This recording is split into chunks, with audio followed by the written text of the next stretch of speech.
요한복음 17장 3절 주시는 하나님 말씀 제가 봉독해 올리겠습니다. 영생은 곧 유일하신 참 하나님과 그가 보내신 자 예수 그리스도를 아는 것이니라. 아멘. 믿으시면 아멘 하시기 바랍니다. 어린 시절 부흥회 강사 목사님들의 설교 때마다 나오는 어떻게 보면은 참 많이 사용하시는 설교 멘트였습니다.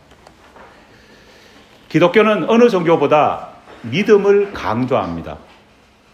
기독교가 이렇게 믿음을 강조하게 된 이유 중에는 종교개혁이라고 하는 역사적 사건도 분명 큰 영향을 끼쳤을 것입니다. 예수가 아닌 마리아나 성 프란시스코 같은 인간의 대제자를 통해 하나님께 나아갈 수 있다. 그렇게 잘못 가르쳐온 가톨릭의 가르침에 대해서 종교개혁자들은 인간의 대리자가 아니라 오직 예수를 통해 인간의 공로가 아닌 오직 믿음을 통해 하나님께 나아갈 수 있음을 강조했기 때문입니다. 성자 예수보다 인간이 만든 성자를 더 소중히 여기고 하나님 주신 믿음보다는 인간 스스로가 보이는 열심을 더 강조하는 가톨릭교회의 잘못된 가르침에 대항하기 위해서 우리 개혁교회들은 믿음을 더욱더 강조할 수밖에 없었습니다. 그러나 믿음은 구약과 신약을 잇는 기독교 신앙의 핵심입니다. 오직 의인은 믿음으로 말미암아 살리라. 구약 성경 하박국서 2장 4절 말씀은 신약 성경에서 로마서 1장 17절의 말씀과 연결되어서 신약과 구약의 신앙이 하나로 연결되는 놀라운 역사를 이루게 되었습니다. 바로 이 믿음 신앙 아래에서 우리는 이렇게 고백할 수 있습니다. 믿음이 없이는 하나님을 기쁘시게 못하나니. 우리 모두는 믿음으로 말미암아 구원을 얻습니다. 고백하는 겁니다. 믿음은 우리 신앙에 있어서 가장 중요한 요소입니다. 하지만 우리는 이렇게 믿음에 대해서 강조하지만 무엇을 믿어야 할지에 대해서는 정확하게 모르는 경우가 참 많습니다. 보통 크리스찬들에게 믿어야 합니다 말하면은요, 그렇습니다 목사님, 믿어야 하지요. 그렇게 쉽게 대답합니다. 그러나 무엇을 믿어야 할까요? 이렇게 물으면은요, 답을 하지 못합니다. 믿음의 껍데기는 있지만 믿음 속을 채워 넣어야 할 믿음의 알맹이를 우리가 놓쳐왔기 때문입니다. 믿음의 알맹이에 대해서 우리는 신경 쓰지 않았기 때문입니다. 우리가 이렇게 믿음을 꼭꼭 채우는 알맹이에 대해서 무지한 이유는요, 그동안 우리가 받았던 부실한 신앙 교육이 한몫했다는 겁니다. 여러분, 지금까지 우리는 무엇을 믿어야 할지 믿음의 내용에 대해서는요, 교육받지 않았습니다. 무엇을 믿어야 할지 믿음의 알맹이에 대해서는요, 우리 스스로가 별로 관심이 없었습니다. 우리가 관심 가진 것은 뭡니까? 믿어서 내가 얻게 되는 축복에 대해서만 관심을 가졌습니다. 내용은 필요 없습니다. 결과에만 우리는 몰두하는 그런 신앙 교육을 받았습니다. 그러다 보니 우리는 어떤 신앙인이 되었느냐? 나를 낳아준 아버지에 대해서는 전혀 관심이 없고 오직 아버지가 돌아가신 다음에 내가 받게 될 유산이 얼마인지에 대해서만 관심 갖는 그런 못된 자식처럼 되고 말았습니다. 그렇게 잘못된 신앙 교육은 우리를 못난 하나님의 자녀가 되게 만들고 말았습니다. 여러분, 성경은 결과보다 과정을 중시합니다. 우리가 받게 될 아름다운 결과는 과정 속에서 맺어지는 열매에 불과합니다. 그래서 성경은 결과보다는 변화되어가는 과정을 더 자세하게 기록하고 있습니다. 결과로 얻게 될 이익보다는 하나님과 동행하는 삶의 과정 속에서 내가 체험하는 은혜를 성경은 더 강조하는 것입니다. 이런 소중한 과정보다 오직 결과에만 몰두한다면요, 변화보다는 나중에 얻게 될 이익만 바라본다면요, 우리는 거듭난 자녀가 되기보다는 세상 사람보다 더 속물 같은 인간이 될 수밖에 없는 겁니다. 여러분, 거듭남이 뭡니까? 내가 점진적으로 하나님의 사람으로 변화되는 것 아닙니까?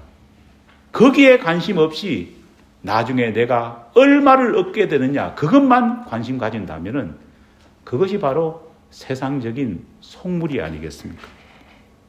믿음은 예수 그리스도를 믿는 것입니다. 예수를 믿는다는 것은 예수가 전한 복음을 믿는 것입니다. 그리고 예수가 전한 복음은 우리 신앙에 있어서 가장 중요한 신앙의 모든 영역을 주님은 복음 안에 담아 두셨습니다. 그렇다면 우리 주님께서 복음을 전하시면서 그렇게도 전하셨던 믿음의 알맹이는 과연 어떤 것이 있을까요? 가장 먼저 예수님께서는 우리가 성부 하나님이 만드신 이 세상의 피조물이고, 이 세상 모든 만물을 누가 만드셨다고요? 성부 하나님이 만드셨다. 믿음의 첫 번째 원리는 성부 하나님을 창조주로 믿는 믿음 아래서 시작하는 것입니다. 여러분, 하나님을 창조주로 믿는 것은요, 신앙의 출발점입니다. 이것은 창조론이 맞느냐, 아니면은 창조론이 아닌 점진적으로 우리가 진화했다는 진화론을 믿느냐, 그런 문제가 아닙니다. 하나님을 창조주로 믿지 않으면요, 우리는 믿음을 출발할 수조차 없습니다. 태초에 하나님이 천지를 창조하시니라. 성경의 제일 첫 번째 선언입니다. 왜 이 선언이 성경에 제일 첫 번째 왔을까요? 그것은 창조신앙, 창조주를 고백하는 것이 바로 믿음의 출발점이기 때문입니다. 놀랍게도 성부 하나님께서 천지를 창조하실 때에 성자 예수님께서도 성령 하나님께서도 그 현장에 함께 계셨습니다. 그리고 성부 하나님의 창조 사역에 나머지 두 분도 동참하셨습니다. 창세기 1장 1절로 2절 말씀입니다. 태초에 하나님이 천지를 창조하시니라. 그 땅이 혼돈하고 공허하며 흑암이 깊음 위에 있고 하나님의 영은 수면 위에 운행하시느니라. 하나님의 영은 성령님이십니다. 요한복음 1장 1절로 3절입니다. 태초에 말씀이 계시니라. 이 말씀이 하나님과 함께 계셨으니 이 말씀은 곧 하나님이시라. 그가 태초에 하나님과 함께 계셨고 만물이 그로 말미암아 지은 바 되었으니 지은 것이 하나도 그가 없이 된 것이 없느니라. 바로 이 말씀이 누구입니까? 예수 그리스도이십니다. 하나님을 창조주로 믿지 못하면요, 진정한 신앙을 가질 수 없습니다. 왜냐하면 우리의 신앙은 모두 창조주 하나님을 믿는 그 믿음 안에 기초되어 있기 때문입니다. 성부 하나님과 함께 성자 예수님도 성령 하나님께서도 창조의 과정에 함께 하셨기 때문에 우리는 성부 하나님께도 성자 예수님께도 성령 하나님께도 우리의 문제를 가지고 가서 기도하고 아뢰일 수 있는 것입니다. 여러분, 창조주를 믿는 것, 창조주가 하나님이시라는 것을 믿는 것이 왜 그렇게 중요한 것일까요? 하나님을 모든 만물의 창조주로 믿을 때에만 비로소 우리는 그분의 인도하심 아래 우리 자신을 온전히 내맡길 수 있기 때문입니다. 하나님은 저와 여러분을 만드신 분이십니다. 믿습니까?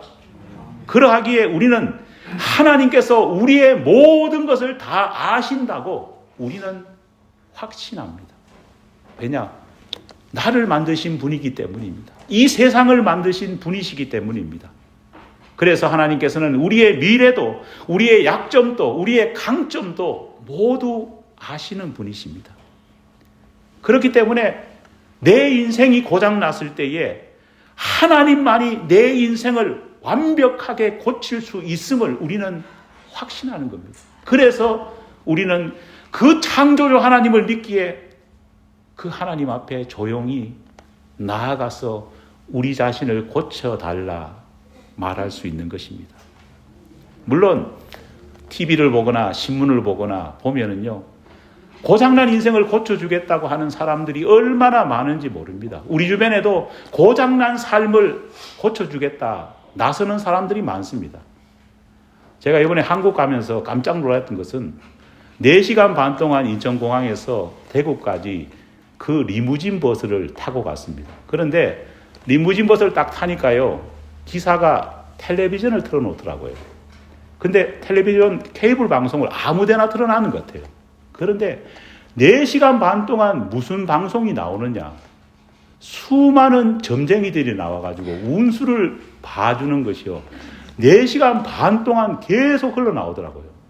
저는 한국에 점쟁이가 그렇게 많은지 몰랐습니다. 그리고 한국의 연예인들이 그렇게 점쟁이를 많이 찾아가면서요, 정말 어떻게 보면 참담한 그런 일을 하는 것을 저는 처음 보았습니다. 이처럼 여기저기서 고장난 우리 인생을 고쳐주겠다고 나서는 사람들이 있습니다. 상담을 통해서, 약물을 통해서, 멘토링을 통해서, 또 점을 통해서 너의 고장난 인생을 내가 고쳐주겠다 말합니다. 여러분, 그렇게 나서는 사람들이 진짜 우리 속 사람, 우리의 속의 문제를 다 알기 때문에 고쳐준다고 나서는 것일까요? 여러분, 그렇지 않습니다.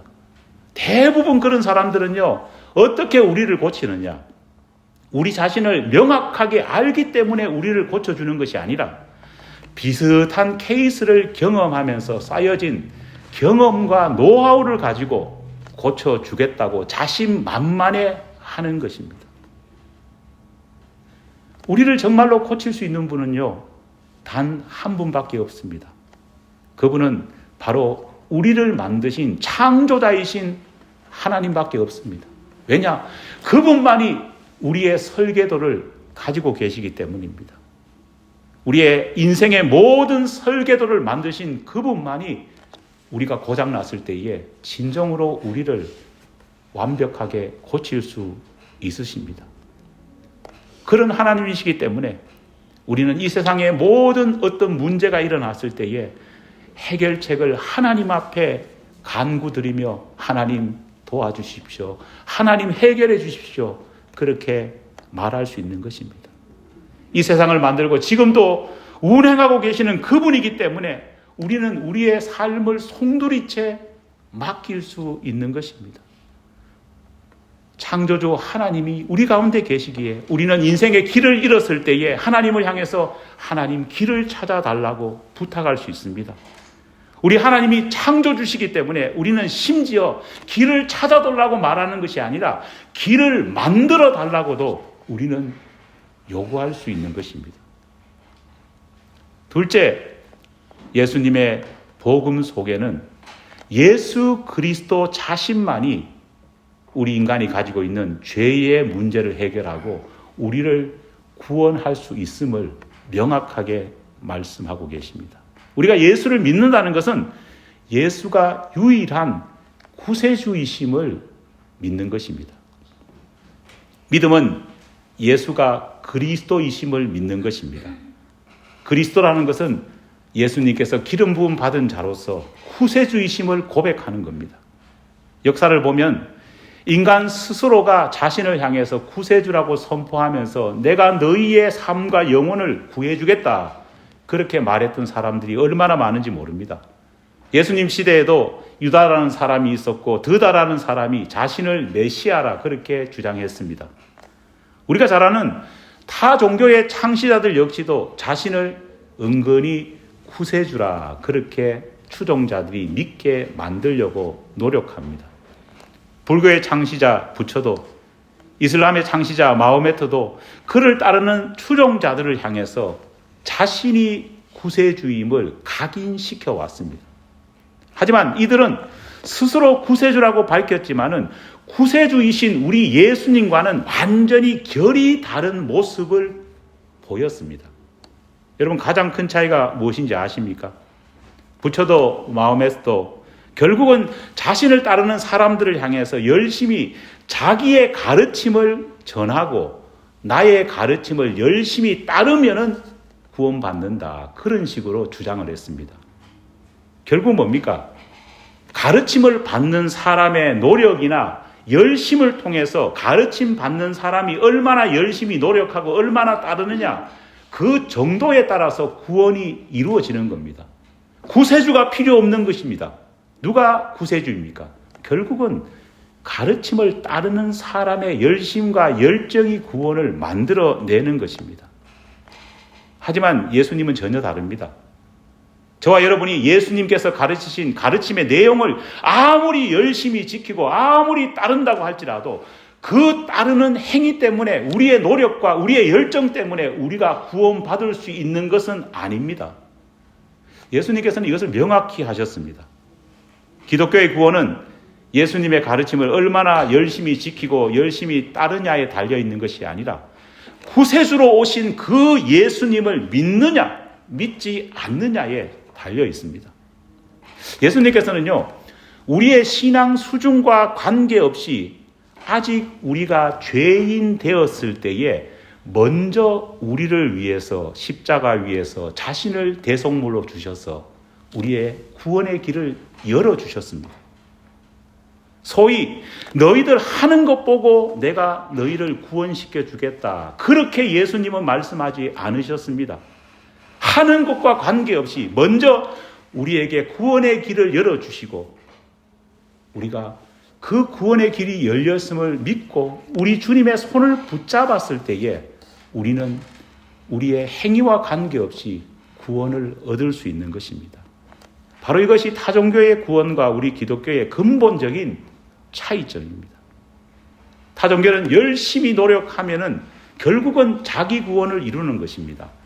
하지만 우리 기독교는 우리가 아직 죄인 되었을 때에 먼저 하나님께서 그의 아들을 우리를 위해 보내주셨고 그의 아들이 우리를 위해 십자가에 먼저 죽으심으로써 우리에게는 어떻게 보면 구조선과 같은 역할을 우리 예수님께서 하시는 것입니다. 정말 풍랑이 와서 침몰되는 배 가운데에 익사하기 직전인데 우리 주님께서 오셔서 내 손을 잡아라.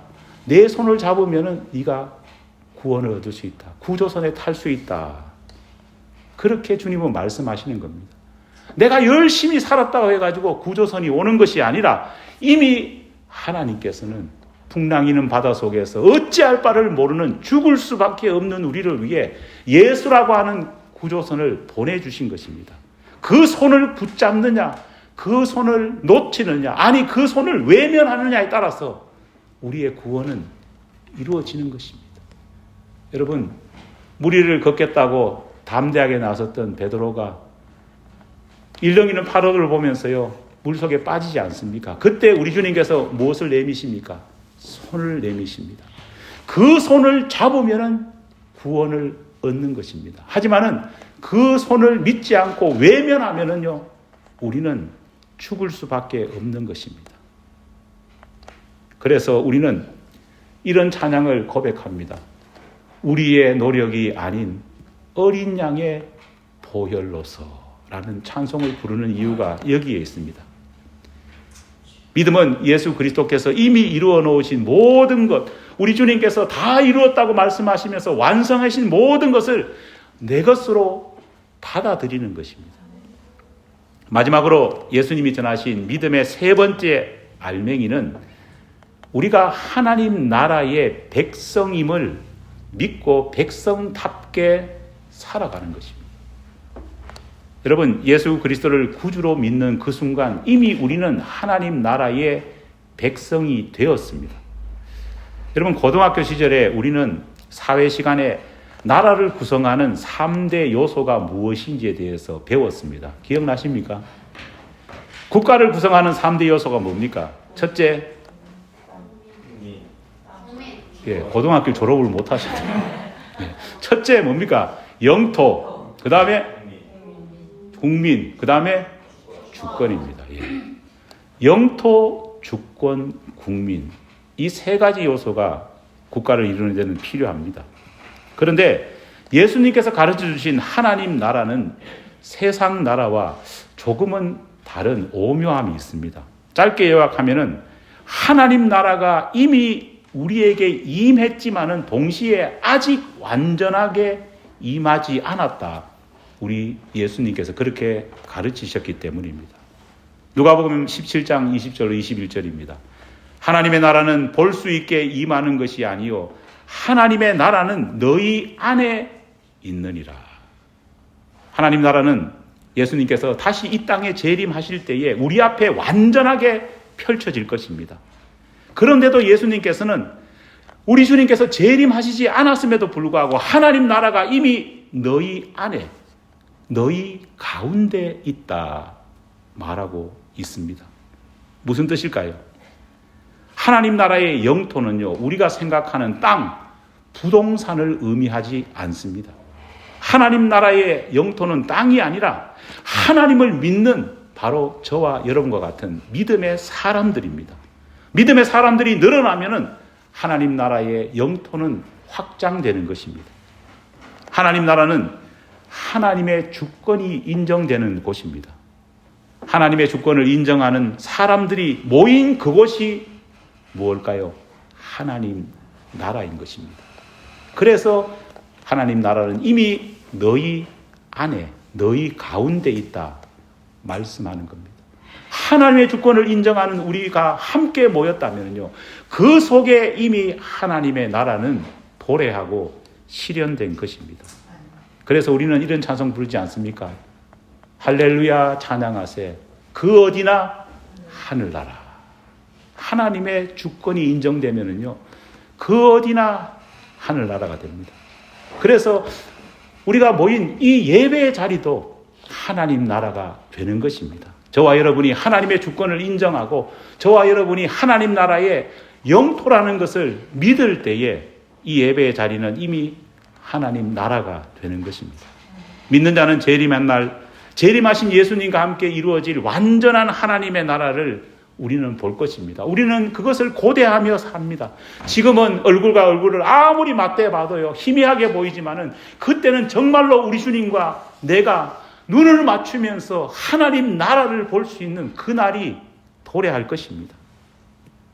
오늘 우리는요, 영토와 그리고 하나님이라는 주권을 인정하면서 하나님 나라의 예고편을 계속 세상을 향해 보여주는 존재로 살아가야 될 사명이 우리 가운데 있는 것입니다.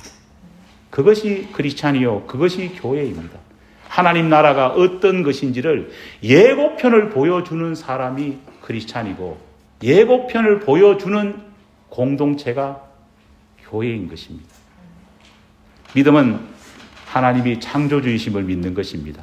믿음은 나의 노력으로 이루는 것이 아니라 오직 모든 것을 다 이루시고 내게 구원의 손길을 내미시는 유일하신 구원자이신 예수님을 붙잡고 믿는 것입니다. 믿음은 하나님 나라 백성답게 살아가는 것입니다. 그래서 우리 성도의 세상의 삶은 바르고 정직하고 하나님의 뜻과 마음을 담아낼 수 있는 그런 삶을 살아야 되는 것입니다. 우리를 통해서 하나님이 보여집니다. 우리를 통해서 예수님의 살아 역사하심이 세상 사람들에게 증거됩니다.